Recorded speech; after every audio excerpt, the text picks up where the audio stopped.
സ്വാമി ശരണമടിയങ്ങൾക്കു തൃച്ചരണം.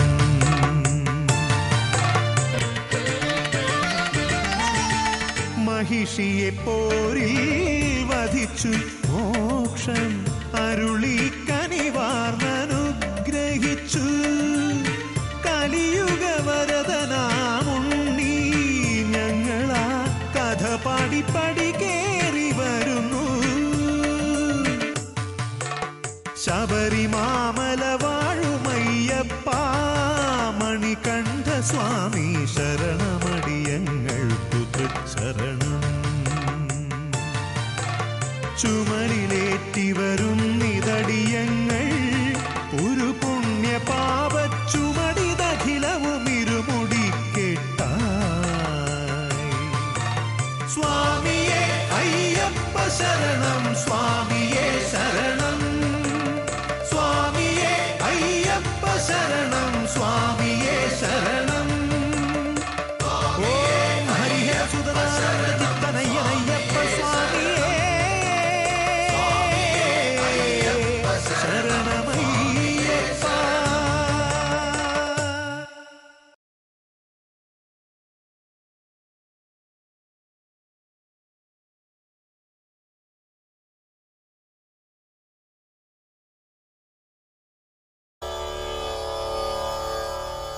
ഉദ്ദിഷ്ട കാര്യസാധ്യത്തിനായി സത്തുക്കൾക്ക് അസത്തുക്കളെ ആശ്രയിക്കേണ്ടതായ ചില ജീവിത മുഹൂർത്തങ്ങൾ അനിവാര്യമായി വരും. മന്ധരപർവ്വതം ഉയർത്താൻ അസുരന്മാർ കൂടി മനസ്സുവെച്ചാൽ കൂർമാവതാരം സംഭവിക്കില്ല. അവർ വിമനസ്സോടെ പിന്തിരിയണമെന്നത് തന്നെയാണ് വിധിമതം. രണ്ടുപേരും കൂടി ഒരു ചർച്ച. അല്ല, സ്വാമിമാരായിട്ട് ശരണം വിളിയൊന്നും കേൾക്കുന്നില്ലല്ലോ എന്ന് ചോദിച്ചതാ പോലീസയപ്പൻ.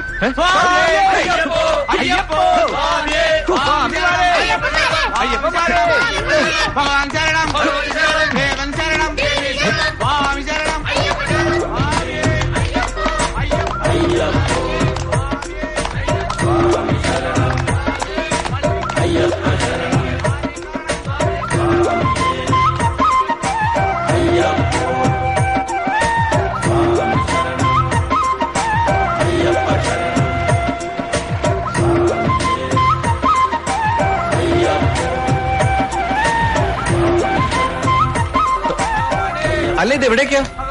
ആറ്റിങ്ങൽ ഭഗവതി ക്ഷേത്രത്തിലേക്കാ. കണ്ണി കണ്ട അമ്പലത്തിലൊക്കെ കയറി ഇറങ്ങിയ യാത്ര ഞാൻ ഇവിടെ ഇറങ്ങാം. വർഷത്തിലൊരിക്കലല്ലേ ഞങ്ങളൊക്കെ ഈ വഴി വരാറുള്ളൂ. ആറ്റുകാലമ്മേ തൊഴാനുള്ള ഭാഗ്യം ഒഴിവാക്കാൻ വയ്യ. നമുക്കും തൊഴാനേ. അയ്യോ, ഞാൻ ഒന്നും പറഞ്ഞില്ലേ. ഇനി പറഞ്ഞാലെന്താ?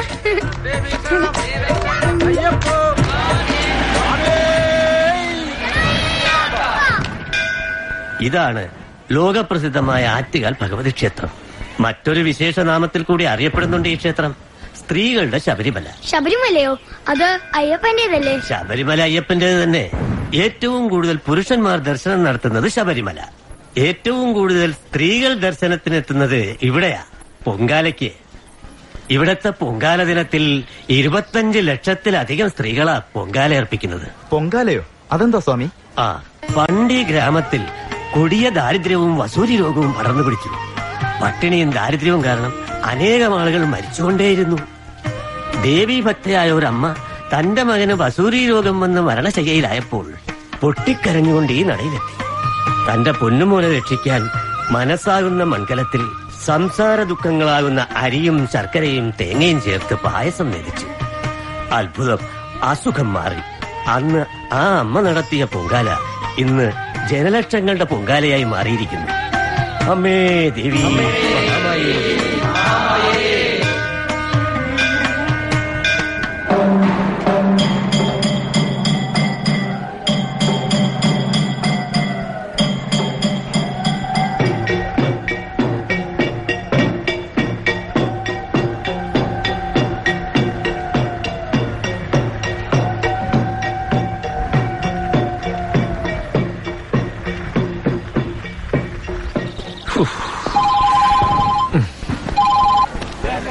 രമേശേട്ടാ, എവിടെ എത്തി?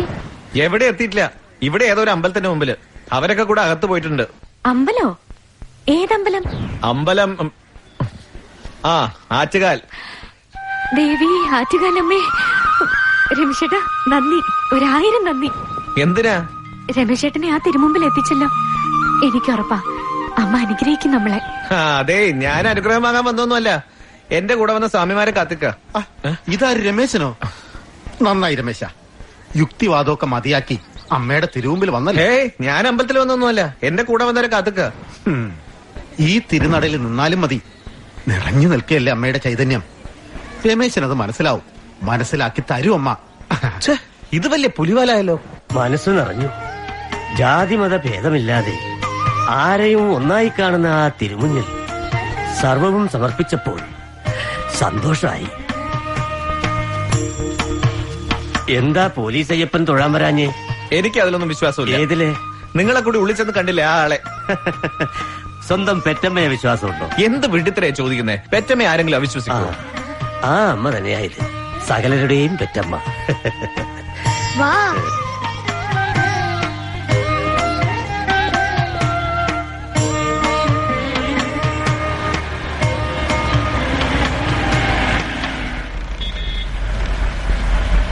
ആറ്റുകാലമ്മേന്റെ കഥ പറഞ്ഞു തന്ന പോലെ അയ്യപ്പന്റെയും കഥ പറഞ്ഞു തരുമോ? അതിനെന്താ? മറ്റുള്ളവരെ ബുദ്ധിമുട്ടിക്കാതെ മര്യാദക്ക് ഇവിടെ വന്നിരിക്കുന്നുണ്ടോ നീ? അയ്യപ്പന്റെ കഥ പറയുകയും കേൾക്കുകയൊക്കെ ചെയ്യുന്നത് സുഹൃതല്ലേ? ആരായി അയ്യപ്പൻ? ശിവന്റെയും വിഷ്ണുവിന്റെയും മകൻ. ശിവൻ എന്നാൽ പാർവതിന്റെ ഹസ്ബൻഡ്, വിഷ്ണു എന്നാൽ ലക്ഷ്മിന്റെ ഹസ്ബൻഡ്.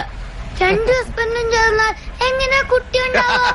ഇപ്പോഴാണ് ശരിക്കും എനിക്ക് നിന്നെ ഇഷ്ടപ്പെട്ടത്. മിടുക്കൻ. അങ്ങനെ ചോദിച്ചോട് പൊളിയട്ട അവരുടെ കള്ളക്കഥകളെല്ലാം. ഞാൻ ഈ ചോദിക്കുന്നത് പോലീസ് അയ്യപ്പനും കൂടി വേണ്ടിയ ശങ്കയ്ക്ക് തീർക്കണ്ടേ? വേണം വേണം, ശങ്കയാണ് കുഴപ്പങ്ങൾക്കൊക്കെ കാരണം. സംശയമില്ലാത്ത മനസ്സ് ശാന്തമായിരിക്കും, സ്വസ്ഥമായിരിക്കും. എന്റെ ചോദ്യത്തിന് ഉത്തരം കിട്ടിയില്ല. ഈശ്വര ചൈതന്യത്തിന് സ്ത്രീ പുരുഷ ഭേദമില്ല. എല്ലാം നമ്മുടെ സങ്കല്പം മാത്രം. വിഷ്ണുവും ശിവനും സാക്ഷാൽ പരബ്രഹ്മത്തിന്റെ അംശങ്ങൾ തന്നെ. ഇവർ രണ്ടുപേരും ചേർന്ന താരകബ്രഹ്മമെന്ന വിശേഷണമാണ് അയ്യപ്പാവതാരം. ദേവാദിദേവാ വീരമണി കണ്ട. അതെന്തായി മണികണ്ഠൻ? പന്തള രാജാവിന് അയ്യപ്പനെ കാട്ടിൽ നിന്ന് കിട്ടുമ്പോ കഴുത്തിലൊരു മണിയുണ്ടായിരുന്നു. കണ്ഠത്തിൽ മണിയുള്ളവൻ മണികണ്ഠൻ.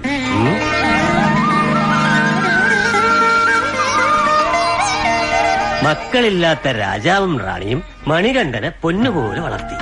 ആ ഇടയ്ക്ക് പന്തള രാജാവിന് ഒരു ഉണ്ണി കൂടെ പിറന്നു. മണികണ്ഠനും രാജരാജകുമാരനും പന്തളം കൊട്ടാരത്തിന്റെ നിറദീപങ്ങളായി തെളിഞ്ഞു നിന്നു. മണികണ്ഠൻ എവിടെയാ പഠിച്ചേ? ഗുരുകുലത്തില്. ഗുരുകുലമോ? പഠിക്കാൻ പ്രായമായാൽ കുട്ടികളെ ഗുരുകുലത്തിലേക്ക് അയക്കും. അവിടെ താമസിച്ചാണ് പഠിത്തം. ഗുരു ശിഷ്യനെയും ശിഷ്യൻ ഗുരുവിനെയും മനസ്സിലാക്കി അഗാധമായ ആത്മബന്ധത്തിൽ നിന്നും ശിഷ്യന് അനുയോജ്യമായ വിദ്യ പകർന്നു നൽകുന്നു. പ്രപഞ്ചമായിരുന്നു പാഠപുസ്തകം, ദൈവമായിരുന്നു ഗുരുനാഥൻ. ഓം ശിവപുത്രായ നമഃ. ഓം മഹാതേജസേ നമഃ. ഓം ശിവകാര്യധുരന്ധരായ നമഃ. ഓം ശിവപ്രദായ നമഃ. വിധിപ്രകാരം ഗുരുകുല വിദ്യാഭ്യാസം പൂർത്തിയാക്കി മണികണ്ഠൻ. സർവജ്ഞനായ ആ താരകബ്രഹ്മമൂർത്തിക്ക് വിദ്യ അഭ്യസിപ്പിക്കുവാൻ മാനുഷ്യനായ ഗുരു ആരെ? കുമാരൻ ഇപ്പോൾ ആസ്തിക ശാസ്ത്രങ്ങൾ 6ഉം നാസ്തിക ശാസ്ത്രങ്ങൾ 6ഉം ഗ്രഹിച്ചുവല്ലോ. എന്തെങ്കിലും സംശയമുണ്ടെങ്കിൽ കുമാരന് ചോദിക്കാം. ഗുരു ക്ഷമിക്കണം. വെറുതെ ഉരുക്കഴിച്ചാൽ എന്താണ് ഫലം? പഠിപ്പിച്ചാൽ തത്ത പോലും ഉരുവിടും. എല്ലാം ഉരുവിട്ടിട്ടും തത്വമസി വാക്യം അനുഭവമായില്ല. അത് അനുഭവം കുമാരൻ ഉദ്ദേശിക്കുന്നത് വെളിച്ചമായിട്ടുള്ളത് ഏതാണ് ഗുരു? പകൽ സൂര്യനാണ് വെളിച്ചം, രാത്രിയാകട്ടെ ദീപവും. സൂര്യനെയും ദീപത്തെയും കാണാൻ കഴിയുന്ന വെളിച്ചം ഏതാണ്? കണ്ണ്. കണ്ണടച്ചു കഴിഞ്ഞാൽ ബുദ്ധി. ബുദ്ധിയെ പ്രകാശിപ്പിക്കുന്നത് അത് ഞാൻ തന്നെ. ഞാൻ എന്നാൽ പരമമായ ബോധം. മറ്റുള്ളതെല്ലാം ജഡമാണ്, സ്വയം പ്രകാശിതങ്ങളല്ല. ഭൗതിക ലോകത്തിലെ രാത്രിയും പകലും യോഗിയെ സംബന്ധിച്ചിടത്തോളം യാഥാർത്ഥ്യങ്ങളാകുന്നില്ല. അവന്റെ ആത്മാവ് തന്നെയാണ് വെളിച്ചം. ഗുരുവായ അവിടുന്നും എളിയവനായ ഞാനും പരബ്രഹ്മവും ഒന്നാണെന്ന അനുഭവം, അദ്വൈതാനുഭവം. ഗ്രന്ഥപരിചയം മാത്രമുള്ള പണ്ഡിതാഭിമാനിയാണ് ഞാൻ. ബ്രഹ്മാനുഭവം സാധിച്ചിട്ടില്ലാത്ത ഞാൻ എല്ലാം പ്രസംഗിക്കുന്നു, തത്വമസി ഉപന്യസിക്കുന്നു, അത്രമാത്രം. കുമാരന്റെ സംശയം എന്റെ മനസ്സ് തുറന്നു, ബുദ്ധിയെ പ്രചോദിപ്പിച്ചു. ഉരുക്കഴിച്ച് മനഃപ്പാടമാക്കാനുള്ളതല്ല വേദോപനിഷത്തുകൾ. അനുഭവം ഉണ്ടാകണം. അപ്പോൾ മാത്രമല്ലേ ജ്ഞാനോദയം.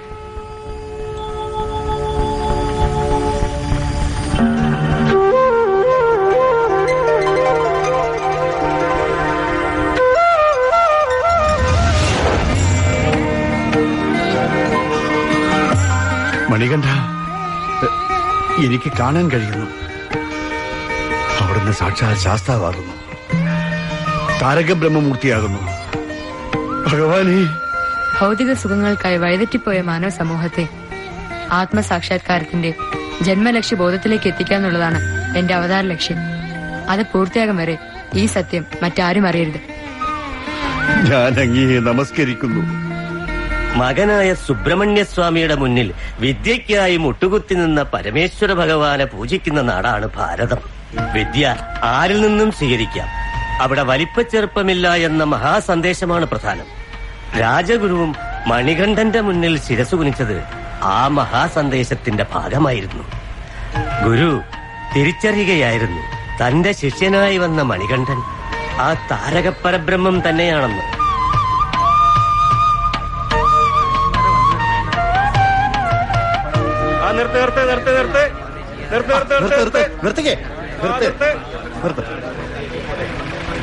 എന്താ ചെറിയൊരു വർഗീയ പ്രശ്നം? എന്താ ഇത്? അമ്പലത്തിൽ കത്തിച്ചുവിട്ട വാണം ലക്ഷ്യം തെറ്റി പള്ളിയുടെ മുറ്റത്ത് വീഴും. അതുകൊണ്ട് സ്വാമിമാരുടെ വണ്ടി ഇതുവഴി പോകണ്ട, ഇവിടെ നിന്ന് ഇടത്തോട്ട് തിരിഞ്ഞ് നേരെ പോയാൽ മതി.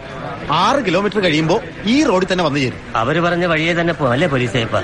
വർഗീയ പ്രശ്നമാണെങ്കിൽ അത് തന്നെ നല്ലത്. ഡ്രൈവർ സ്വാമി അതുവഴി വിട്ടോളൂ. ശരി സ്വാമി.